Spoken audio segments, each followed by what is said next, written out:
My name is Brooks with Sacrediseum, and today we're making Lughnasadh bread. This is the recipe that was included in our July description box. However, I am going to share the recipe with you, along with some additional information on Lughnasadh and the reason why we make bread. If you don't have the ingredients, no worries. Lughnasadh is not until August 1st, and this bread should be made the day of or as close to the Sabbath as possible. Be sure to subscribe, hit that notification bell, and come on into the kitchen and let's bake some magic. Okay, so I'm all set up and I'm ready to go over ingredients. Starting with is 1 packet of active dry yeast, 3 cups of all-purpose flour. I did sift mine through a sifter, but that's not necessary. 2 tablespoons of extra virgin olive oil, 2 teaspoons of granulated sugar, a ½ tablespoon of garlic powder, but I also like to use onion powder, so I put a ½ tablespoon of garlic powder and a ½ tablespoon of onion powder. However, if you do have the ingredient list that came in the Sabbath box, it does not mention onion powder. So a ½ tablespoon of garlic powder, and optional, another ½ tablespoon of onion powder. Also, there is 1 teaspoon of salt. I like to use sea salt or kosher salt. More coarse salt, you don't want to use that because you're gonna, unless you want to grind it down inside of a mortar. For baking, you really want to have a fine salt. 1 teaspoon of ground black pepper. I actually only used a ½ teaspoon of ground black pepper. My daughter does not like the spiciness of black pepper, so I can get away with a ½ teaspoon, but she won't eat it if I use a full teaspoon. Take 1 cup of warm water. This is warm water temperatured at 110 degrees. For the active dry yeast, you want your water to be anywhere between 109 to 115. If it's not warm enough, the yeast won't activate, and if it's too hot, you're going to kill the yeast. So you want to make sure you don't have to necessarily take a temperature of your water. Just think about taking a shower or a bath. If it's comfortable for you, it'll be okay for the yeast. So you don't want boiling water. 1 tablespoon of Italian seasoning. If you don't like all the ingredients in Italian seasoning, you can use individual ingredients to your liking. So if you only like basil, just use basil. If you only like oregano, just use oregano. And if you don't like it, then definitely leave it out. This bread is your bread. So this came off of my recipe for the Lughnasadh bread, but definitely make it your own. So if you don't like some of these ingredients, there are certain things that you absolutely necessarily need to have. The active yeast, the flour, of course the water to activate the yeast, salt, sugar. Sugar activates the yeast as well. But other things you can leave out. So these are all of our ingredients. We're going to go ahead and, while the water, before it gets too cool down, we're going to add in the yeast into the water. So got that cut open, just pour it in. You want to feed it 2 teaspoons of sugar. And that's just going to feed the yeast. Yeast is alive. So that's the other thing that I like about making this. You do have that living life that's going to create the rise in the bread.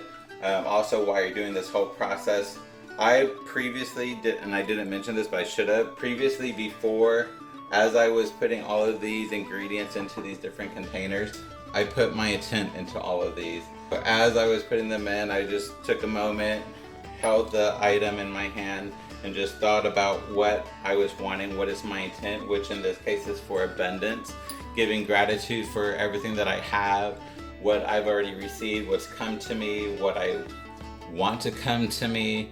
Also, just thinking about all areas of abundance. A lot of people, they think of abundance, they think of prosperity. And when it comes to an abundance spell, you can focus it more on certain things like prosperity. I have certain things. This is from a previous spell that I did, health amulet. So that's gonna be putting in some energy for health into this abundance spell, as well as prosperity, which I have over here on top of my corn god statue, a little prosperity spell, as well as my citrine crystal is also one of the stones for Lughnasadh, but it's also a good stone for prosperity and business and abundance. We have the green calcite, another stone, which is associated with Lughnasadh. What you're wanting to think about when you're charging your ingredients is making sure that you're keeping your focus and keeping your intent on what this ingredient is going to do.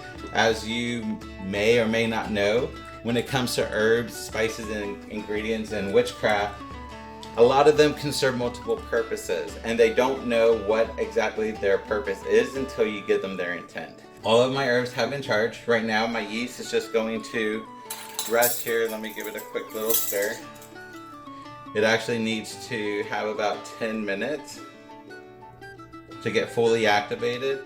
Now if you can see here on top, this foaming stuff that's happening with the bubbles, if your yeast is not doing that, give it a little bit more time. If it's still not doing that, check the expiration date on your yeast. It may be expired and no longer alive, or your water may be too cold. If it's active and it's alive, after a few minutes, you're gonna start seeing it get frothy on top, and in about 10 minutes, this whole thing is going to be completely frosted on top. That being said, let me get situated so we can start mixing everything else together while my yeast is getting activated.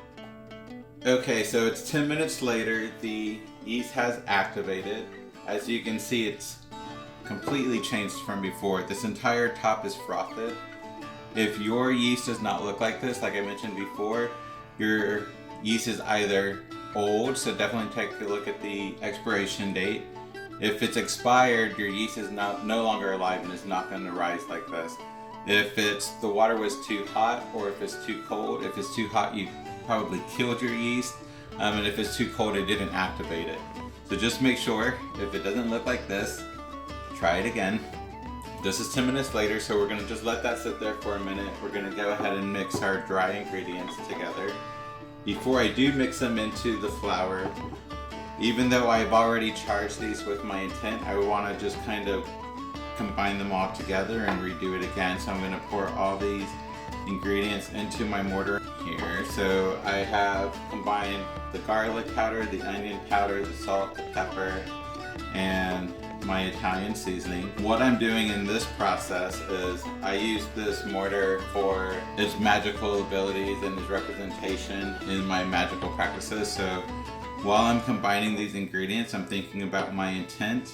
Again, going back to the Lughnasadh bread is dealing with abundance. I'm gonna go ahead, just take a moment. It's going to be quiet just for a minute. I'm just going to give my thoughts and intentions into these seasonings while I'm grinding them together.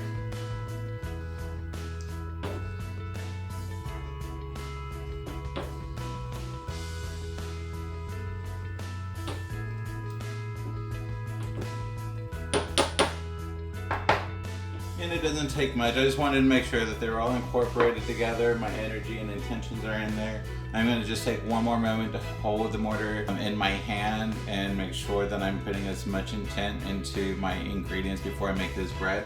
What I'm doing here is making it more of a magical bread, doing a spell while I'm making the bread. Making sure you're putting your intent and your magical intentions involved.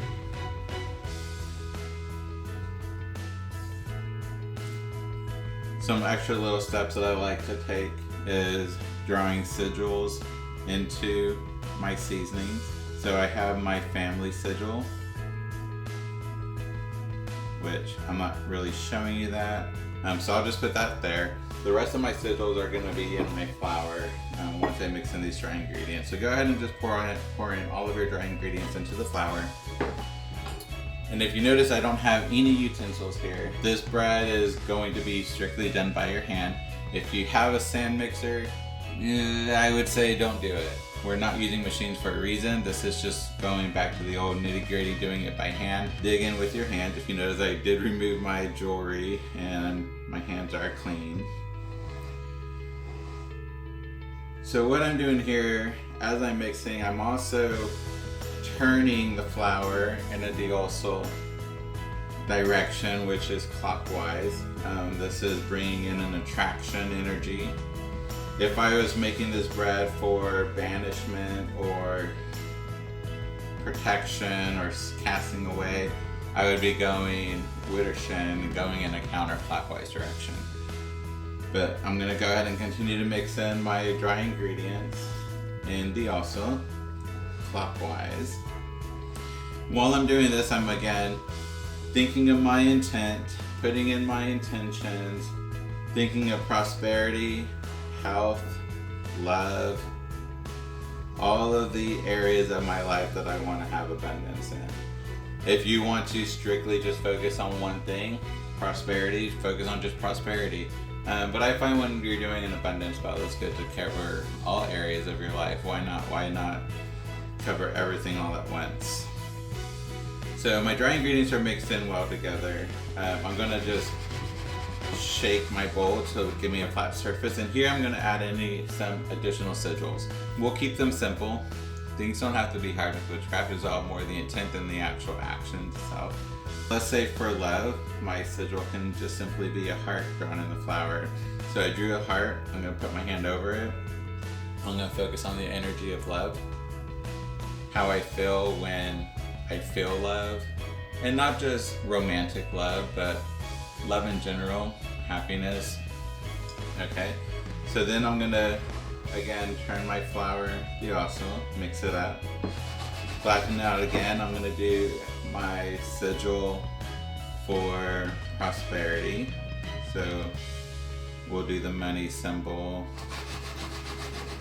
I also have the sigil here on my arm, which is personal to me, but I am also going to be incorporating that sigil now.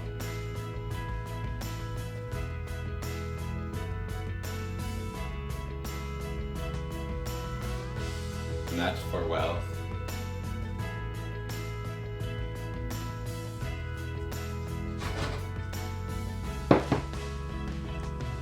I'll do the staff with the serpent for health.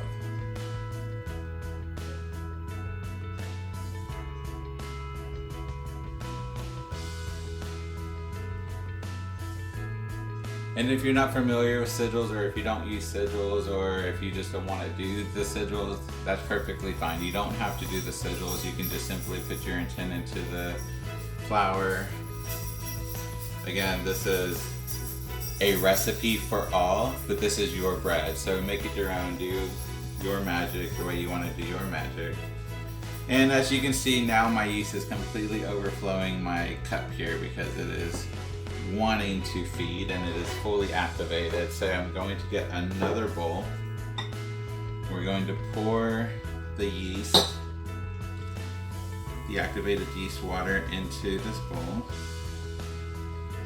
And if you notice, my hand's still covered in flour. I'm not even going to bother to clean it because it's going to get really nitty gritty dirty here in a second. So before you add the flour, you want to mix your wet ingredients. So this is the activated yeast, and I'm also mixing in my olive oil. And again, through every process of this, I am going to add more magical intention. So I'm going to mix my yeast with the olive oil and diosmos. So going clockwise to attract into my life the abundance energy. I'm not going to draw any sigils in this. It's obviously a liquid, but I am going to hold my hand over it, my dominant hand, and make sure that I'm putting in the energy of abundance and all the aspects of abundance that I want to attract with this bread into my life. And you can take as little or as long as you need to do that. If you're going to take longer and you're watching this video, pause the video and take longer. Just make sure that you're doing it until you feel that you've transferred enough energy that makes you feel comfortable that your spell is active and going to work for you. So now I have that, we're going to go ahead and start adding in our dry ingredients, and we're going to mix this by hand. With the dry ingredients, we're going to just add a little at a time. So don't just pour the whole bowl in. I'm just going to do probably a quarter cup at a time. And each time I add in my dry ingredients, I'm just going to go ahead and continuously stir clockwise. Maybe grab at it, to break up some clumps and whatnot. Pour in a little bit more. Keep stirring clockwise. The biggest thing is you want to just make sure, since you are doing a magical bread, that you want to, and that we are trying to attract into our life, is that throughout this whole process that you're staying consistent in the way that you're stirring, which is in a clockwise direction. And at first it is going to be extremely watery, extremely gooey, and for some you might be even disgusted by it. I find it quite enjoyable and relaxing, but that's me. I enjoy baking and cooking. So now you can see I'm almost halfway through the flour, and it is starting to thicken up and turn into a dough. So now what I'm going to do to make it a little bit easier is I'm going to dig my fingers to the bottom of the bowl and kind of like a spatula flip it over. So you're in a way kneading the dough in the bowl while you're adding in a little bit of the flour at a time.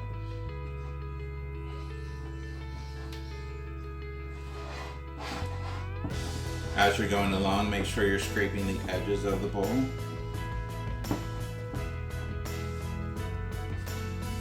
And all the little bits of loose flour that are stuck on the bottom, get those incorporated in.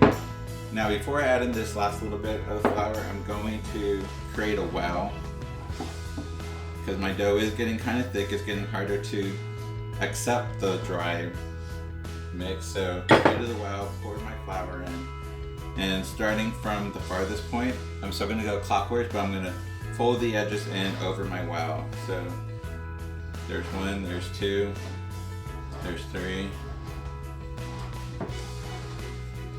and I'm going to keep folding. So now at this point I have all my dry ingredients incorporated in with my wet. So now comes the long process that is probably going to wear you down. I'm already kind of getting worn down, but it's the kneading. So we got to knead this dough until it becomes stretchy. And when you think you're done kneading, I would say knead it about 20 more times. So on average, since we're not using a machine to knead this, you're going to want to probably spend a good 12 to 15 minutes kneading your dough. At this point, so I'm actually going just to dump it out on the table, make sure I scrape everything out of the bowl, and then I'm going to switch to 2 hands at this point. So when I'm kneading, I'm always going to be pulling the dough towards me and pushing out. If I happen to turn it, I'm going to turn my dough clockwise, pull the dough towards me again with that attraction energy, and push it down, pull towards me, turn clockwise, fold towards me, push it down. So I'm going to continue to do this for the next 10 to 15 minutes until my dough is ready. I'm not going to make you sit here and watch me the whole thing, so I'm going to go ahead and speed through this process. Then I will see you back when my dough is ready, and I will show you what it should look like so you know if you need to knead your dough more, or if you're at a good point to go ahead and move on to the next step.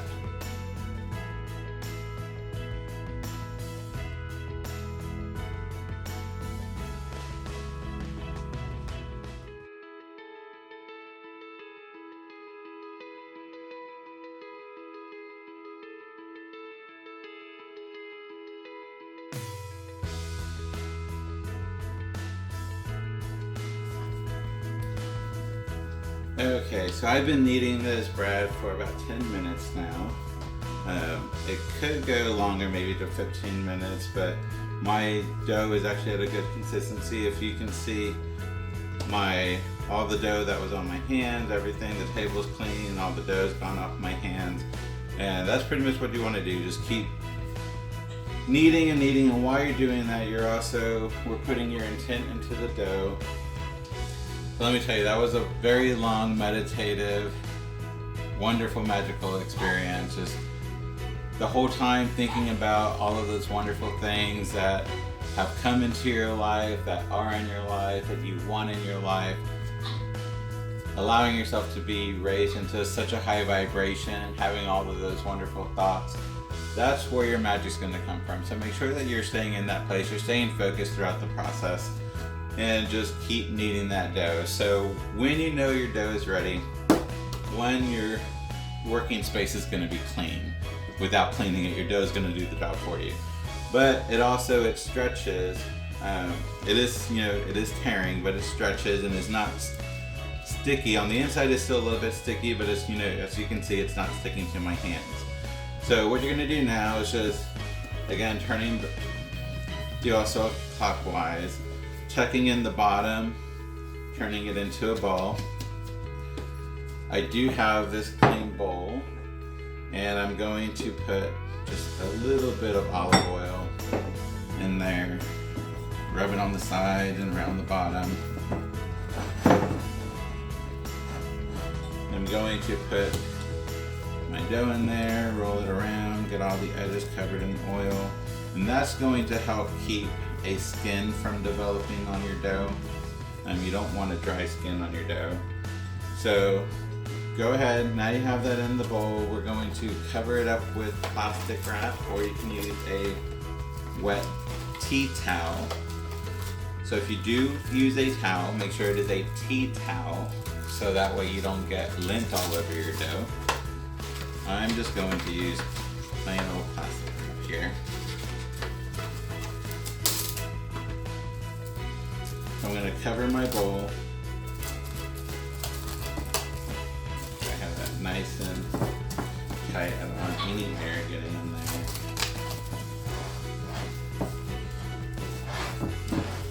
And now this is going to need to sit and rest for an hour to 2 hours, depending on the temperature of your house.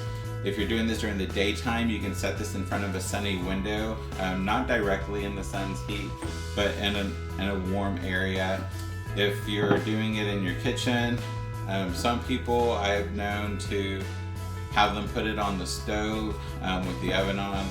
I find that it starts to develop a skin doing that, so don't do that. Just regular room temperature is fine. Just try to find the warmest place in your house where it's not going to be disturbed. If in an hour it has not doubled in size, let it rest for another hour. You don't want to rush this part. You definitely want your dough to double in size before you begin to the next process. That being said, while the dough is rising, you can spend more time with it. It is going through a chemical process right now. The yeast is in there feeding on everything and releasing gases. That's what's causing the dough to rise. So you can take advantage of the fact that your dough right now is going through a live living change, and sit with it and put more intentions of abundance into it, or just simply let it rest. For myself, usually I would be sitting with it. I still might sit with it a little bit later, but my family is home now, so I am going to take advantage of the time while my dough is resting to make dinner. Eat dinner, enjoy family time, come back to the dough, and that's when I will meet you guys back to move on to the next step. Alright, so it's been just under a little less than 2 hours. As you can see, my dough has doubled in size. It's completely filled up this bowl. At one point I actually did go through and loosened up the cellophane on the top so that way it can rise a little bit more. I noticed it was pressing really heavily. But this is what your dough should look like now. So it's nice, fluffy, very airy, a little bit sticky. And as saddening as it is, since we waited all that time for it to rise, we're going to deflate it. Don't worry, it's still going to rise in the oven again. So throughout that process, the dough is getting a lot of air into the mix from the gases released from the yeast. So I'm just going to knead it just a couple of times. Again, doing what we did before, where we're folding it towards us, pushing it down, rotating clockwise. We also pulling it towards us, pushing it down. And this time you can really decide how you want your loaf to be. So traditionally, there's different ways that you can make this loaf. The most common way for Lughnasadh is the braided loaf. So you would divide your dough into 3 pieces, roll them out long into long logs, and if you know how to braid, then braid 3 pieces together. Another way that you can do it, if you take a look at my Instagram, I posted this a couple days ago, where they're individual rolls with fresh herbs on top. And I did not mention that before, but one thing that you would want to have additional if you're going to do it is some fresh herbs. You can use fresh basil, which is what I'm going to use here today. I kneaded this out a few times. What I am going to do for the sake of this video is I'm going to make one single roll so I can show you how to fix the fresh herbs on top using the whites from an egg.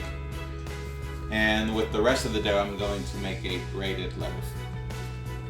I didn't mention it before, but one of the other traditional things that traditional shapes that people like to use for Lughnasadh is to shape the dough into the shape of a man, and that man is supposed to be representing the sun god Lu.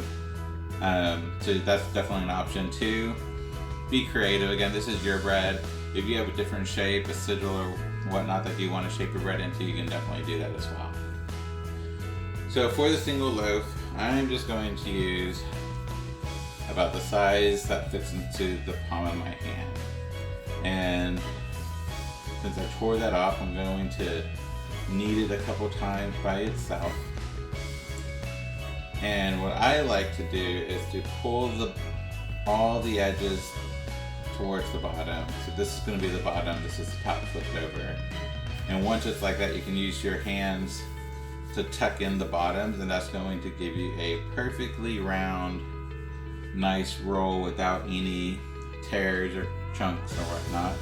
And of course, if it doesn't look perfect, guess what? This is a rustic bread, so it doesn't need to look perfect. It's a dense rustic bread.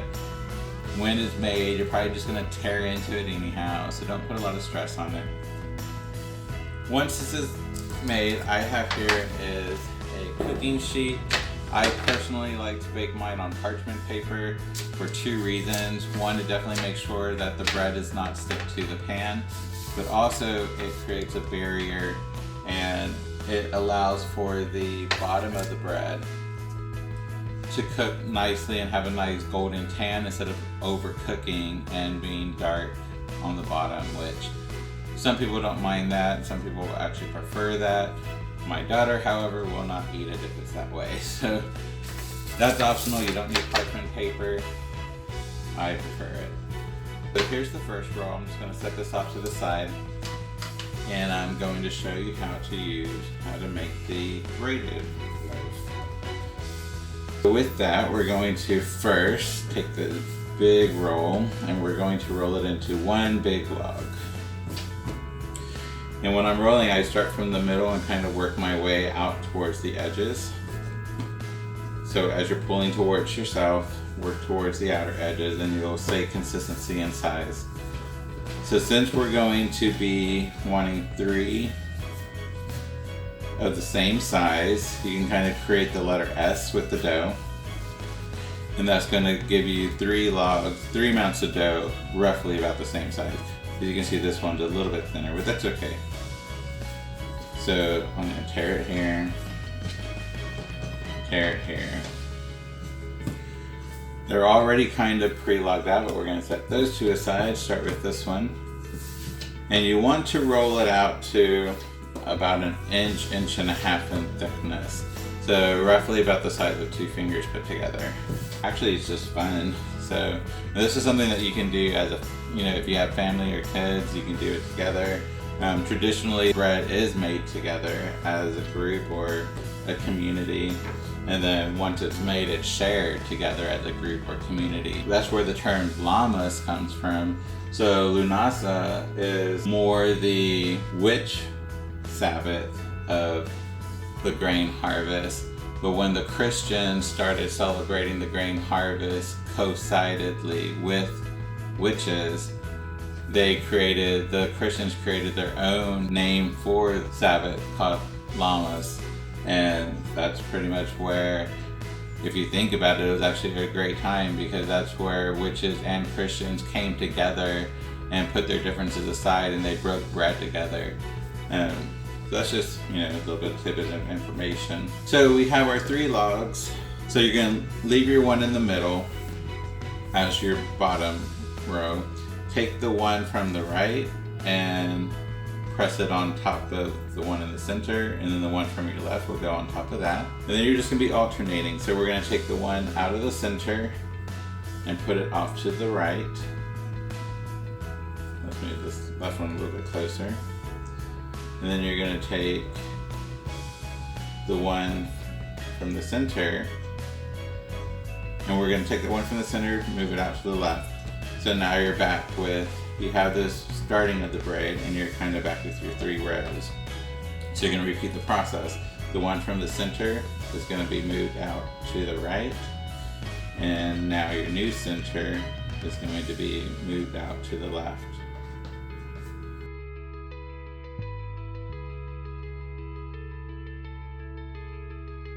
On the bottom. So this is going to be your braided loaf. And I am going to be putting the sesame seed on here. Most everything but the bagel sesame. And I am just going to use some of the oil that was inside my bowl from the bread rising and just gently rub it on top of my dough. That way it will stick. I'm just going to sprinkle this in. I'm going to try to transfer this. I'm going to actually put this along crossways across my sheet. So we have this additional dough that was left over. I think I'm going to show you the God representation.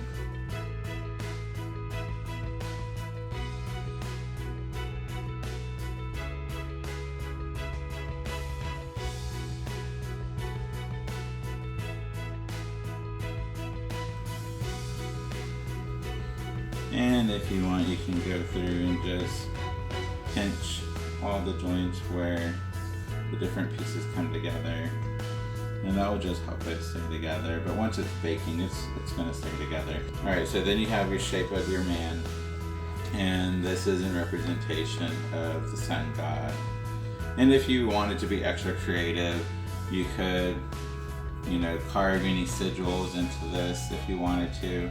Actually, this particular loaf that I'm making here that looks like the sun god is going to be used as my offering to the god for Lughnasadh. So we're probably going to eat this one. I'm going to be doing this spell on the actual day of Lughnasadh, and if you're watching this video, you can definitely make this along with me now, so that way you can kind of do a test run. But you definitely want to make your bread as close to the actual Sabbath day as possible, if not on the Sabbath day. Fresh bread's always best. So I'm going to move my guy over here. Alright, so we have the three different types of loaves. So we have the single loaf, and if you were going to be doing this, of course you would cut multiple pieces and you would end up with about 6 of these. You can make one giant man loaf, you can make one giant braided loaf. So this is all you need to do before we get it in the oven. The oven, I actually forgot to do it, so mine's going to be resting while it's getting ready. But before you start preparing your dough to go into the oven, preheat the oven to 450 degrees. Once it's preheated, your bread's going to bake for 10 to 15 minutes. At the 10-minute mark, you'll want to take a look at it and make sure that it's nice and starting to golden brown. 2 minutes prior to the end of bake time. So I would say at about 12 minutes time, if you're going to be doing the fresh herbs on top, is when you need to pull the bread. We'll apply the herb and then stick it back in the oven for the final 2 minutes. We will be doing that, and I will get back to you as soon as we get to that point. So right now, I'm going to be sticking this bread in the oven for 10 to 15 minutes. Okay, so the bread has about 2 minutes left. What I'm doing now is I'm showing you how to add the fresh herbs to the top of your loaf. You could use a bigger pot. I don't want to waste a bunch of water just for a couple little herbs, so I'm using a single egg pan. And I'm just going to drop my fresh herbs in there. I cut the 2 leaves of basil off, and I kept this one bundled together because I want to use that for something. And I'm just going to push it briefly down into the hot water. And all this is really just doing is just blanching it. You're not cooking, you're just blanching it so you can make them soft so they'll lay on top of the bread. I have some ice water right here, and this is long enough. It just takes literally just seconds. And you want to just transfer them into the ice water so they'll keep their nice pretty green color. Alright, so you have them in the ice water here, and they're going to just chill out for a second. And then here we have the egg whites. I'm keeping the yolk. I don't like to waste anything. It's not going to take much of the egg whites to make this, so whatever egg whites is left, I'm going to mix with the yolk, probably scramble it up and give it to my dog. or you can make a sandwich or whatever, or throw it away. But I don't like to throw it away. I'd rather just use it. So the bread is about to come out. It has 33 seconds left. Let me get the bread out and we'll move on to the next step. Okay, so the bread is out of the oven, and as you can see, this is pretty much just about done. It only has 2 minutes left of cooking. It's been in there for 12 minutes. While I was getting that out, and the reason I rushed because it only had 33 seconds left and I don't want this to overcook, I also pulled the herbs out of the ice water and kind of just sandwiched them between 2 paper towels to take off any extra moisture, and also press them down and flatten them out. So what we're going to do, and we're going to do this quickly so we can get back into the oven and finish cooking. They only got 2 minutes left for cook time. Take some of the egg white and brush it over the top. And for this one, I'm going to use the single leaf. So let me grab this up here. And they're really thin because of the blanching, so be careful not to tear them. I just laid it out on top of the bread. I'm actually on this one. I want to do 2 leaves. Okay, now that it's on there, you also need to seal it. So you're gonna take your egg whites and go back over the tops. And it's just kind of like gluing them down. This will do 2 things. One is going to give this bread a really beautiful shine. It's going to turn golden brown, be really shiny and beautiful, and then of course it's going to keep the herbs from coming off. Once this is done, when you tear the bread open, that herbs is going to tear along with the bread. It's not going to pull out or do anything weird like that. The other thing I want to do really quickly is over here. I want to dress up my God with egg white to make him all nice and shiny too. This one I have my triple leaf. I just want to, it has the 2 leaves on the end with the little baby leaves in the center. I just want to put that there in the middle. And then again, I'm going to seal it with more egg white. And you'll see when it comes out of the oven what I'm talking about with the shine. It's not a necessary step. And actually, up until this step, this has been a completely vegan bread. If you are vegan, you can skip the egg whites, but if you do want to do the herbs, you can use honey. It is going to be a little bit stickier, of course, but it will work. So you can use honey or just skip that process altogether. All right, so we've got the egg whites on, so we're going to get them back in the oven and pull them out in exactly 2 minutes. So there you have it. We have our 3 breads fresh out of the oven. We have our God bread, the braided bread, our single roll. And as you can see a little bit closer, so the egg white kind of made a sealed wash on there. The egg got cooked. Waste not. My dog will love this. Here we go. So we have our Lughnasadh bread. Definitely I want you to give this a try. I'm actually going to do this again on Lughnasadh with my daughter. She's turning 8 soon. She's starting to get further more into the craft, and I want her to experience this with me this year. Thank you for joining me, and thank you for subscribing and hitting that notification bell. The next video that's going to be coming out, and that's going to be showing this spell here, which is on how to make the corn puppet and how to utilize that corn puppet for an abundance spell.